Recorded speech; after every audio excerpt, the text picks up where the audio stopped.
Bonjour à tous, j'espère que tout le monde va bien et en même temps je vous souhaite une bonne Saint-Jean vu que c'est la Saint-Jean. Donc la dernière vidéo on avait fini le rôle de la charité et de la pauvreté dans la spiritualité franciscaine. Aujourd'hui on verra le caractère de la spiritualité franciscaine de Saint François d'Assise. Donc commençons avec un signe de croix. Du Père, du Fils et du Saint-Esprit. Amen. Nous avons déjà noté que la piété de Saint François était très objective et empreinte d'intimité familière avec Jésus-Christ. Elle tenait ces deux qualités de la nature à la fois imaginative et affective du jeune Francisco, de son caractère chevaleresque et de l'ardeur de sa charité surnaturelle dérivait un autre trait, la loyauté, la magnanimité et l'activité, tous un fruit de l'esprit. Enfin, elle recevait de la grâce divine un cachet tout spécial d'humilité et de simplicité.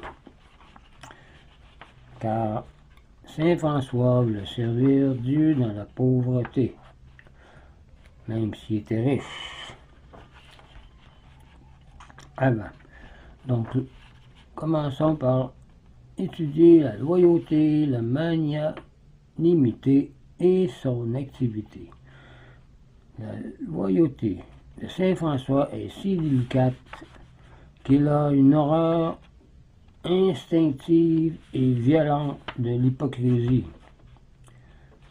Elle exige l'harmonie parfaite entre l'âme et le corps, entre la vie intérieure et la vie extérieure, entre ce qu'on dit et ce qu'on fait, entre les pensées et les actes, entre la théorie et la pratique. Tout doit s'harmoniser en lui ou en elle. Lecteur attentif de l'Évangile, les paroles du livre saint ne sont pas pour lui vides de sens, comme Matthieu 13 le dit. Comme Matthieu 13 le dit, pour certains, l'Évangile est vide de sens et ne prend pas racine en eux. Notre Père qui êtes aux cieux, apprenez de moi que je suis doux et humble de cœur. Aimez nos ennemis, vos ennemis. Bienheureux les pauvres, les doux, les pacifiques, les persécutés. Soyez simples, disait François. Tous ces conseils de Jésus ne passent pas chez François inaperçus en des oreilles distraites. Il s'efforce de les appliquer. Il s'efforce de les comprendre exactement comme ils ont été prononcés et comme Jésus le voudrait qu'on les comprenne. Il les enchâsse dans son cœur, les interprète et les médite et les traduit dans sa vie par la suite avec cette rigueur et ce littéralisme, puisque littéralisme il y a, qui ne vient pas de son étroitesse d'esprit, mais de sa magnanimité. L'héroïsme de son amour réduisait au minimum la part de la nature et de ses penchants pour donner à la grâce divine la place qu'il revient, à la charité le maximum d'influence dans sa vie. Il ne suffit donc pas à notre saint de connaître les paroles de Jésus. Il veut les vivre et les comprendre. Commentant le texte de saint Paul, la lettre tue, mais l'esprit vivifie. Il disait que ceux-là sont tués par la lettre s'ils ne comprennent pas, qui désirent étudier les divines paroles seulement pour paraître plus sages devant tous et pour les interpréter aux autres, mais qui ne veulent pas en suivre l'esprit. Ils sont vraiment perdus et orgueilleux.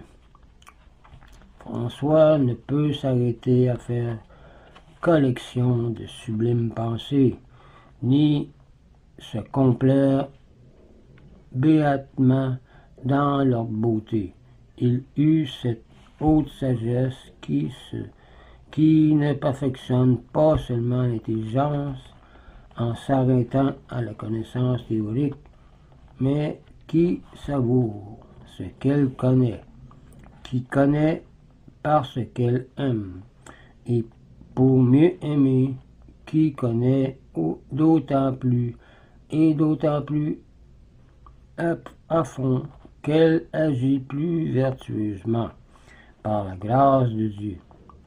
La science n'est réelle et n'a de valeur que dans la mesure où elle est une lumière et une force pour agir pour nous.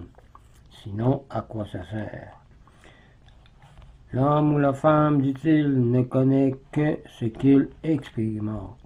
Il ne sait réellement que ce qu'il pratique. C'est là un des aphorismes les plus vrais et les plus profonds de cet homme simple, son fidèle disciple, frère Égide, aimait à dire « On ne fait jamais autant que l'on croit ». Or, François est possédé du besoin de faire autant qu'il a de sa foi et dans cette vie. C'est à ses yeux un manque de droiture et de sincérité que de prêcher aux autres une vérité qu'on ne s'applique pas à soi-même. C'est de l'hypocrisie. Et de faire ainsi de sa vie le démenti continuel des idées sublimes du cerveau ou des touchantes exhortations des lèvres de l'Évangile. Il sait, car il l'a observé, que l'on est ordinairement lent à exécuter ses résolutions et naturellement porté à s'épuiser en paroles, à croire que l'on a fait tout ce que l'on doit faire. Mais c'est souvent pas vrai.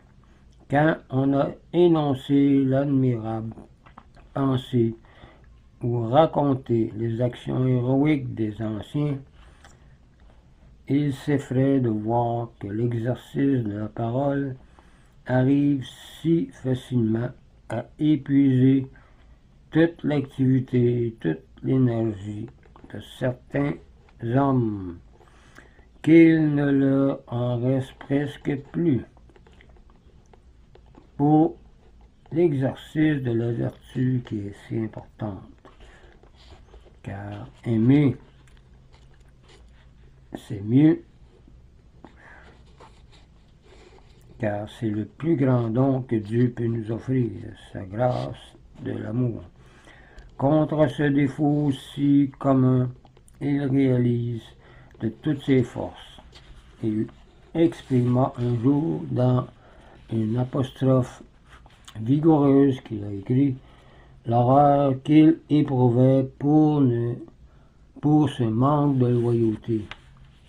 L'empereur Charles Roland Olivier et tous les paladins, hommes robustes et vaillants dans les batailles, poursuivent les infidèles en versant leur sueur et leur sang, en bravant la mort, et ils remportèrent des victoires mémorables.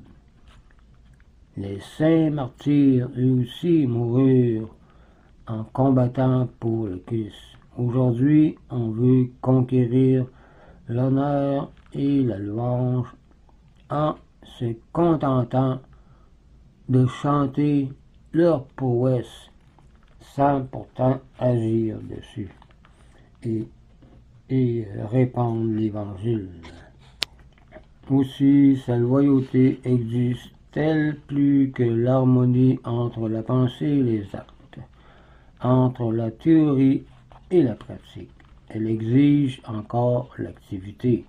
Il faut mettre en pratique tout ce qu'on pense qui est vrai et que l'Église et Jésus enseignent, c'est-à-dire qu'elle le rend prompt et généreux dans l'action.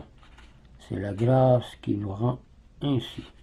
Elle ne souffre aucun délai dans l'accomplissement de ses promesses, aucun retard dans l'exécution des conseils du Sauveur qui lui parle du haut de la croix ou dans son évangile qu'il médite.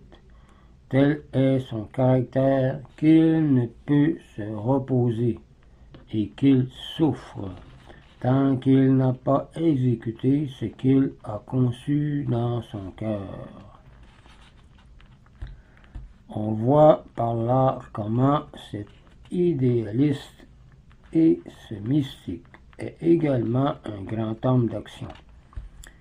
Il ne se contente pas de désirs, de velléités, de promesses, ni même d'un généreux mouvement initial. Bien plus, il n'est jamais satisfait des résultats acquis.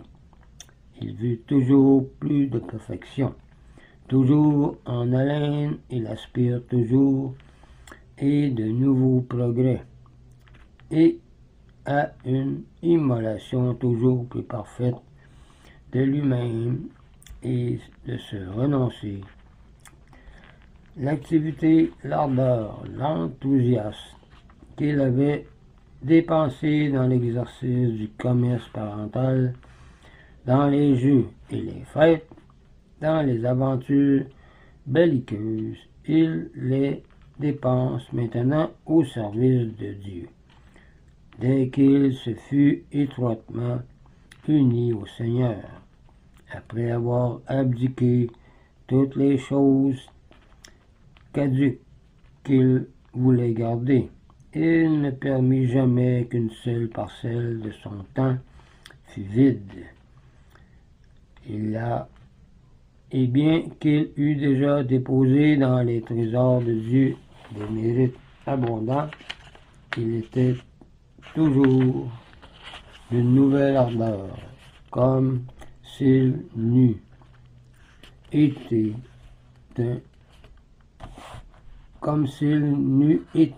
qu'un novice, toujours plus prompt aux exercices spirituels.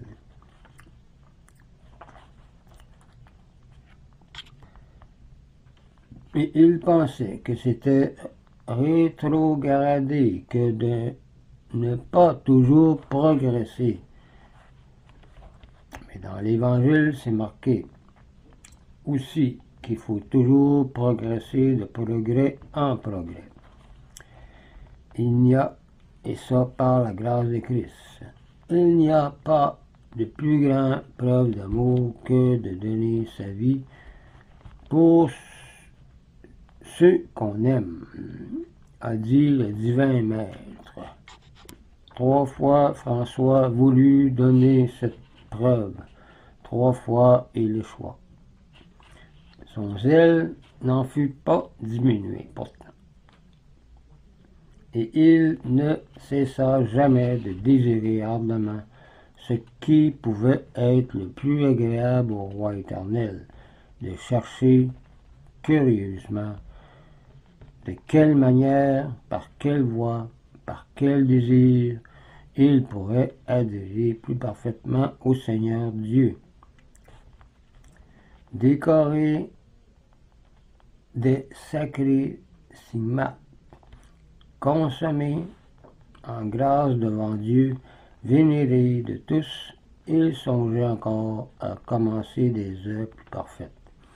Et il formait de grands desseins.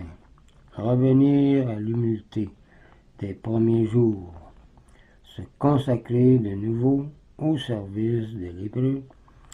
Mes frères, disait-il, commençons à servir Dieu dans les pauvres, car jusqu'ici, nous n'avons rien fait ou peu de choses.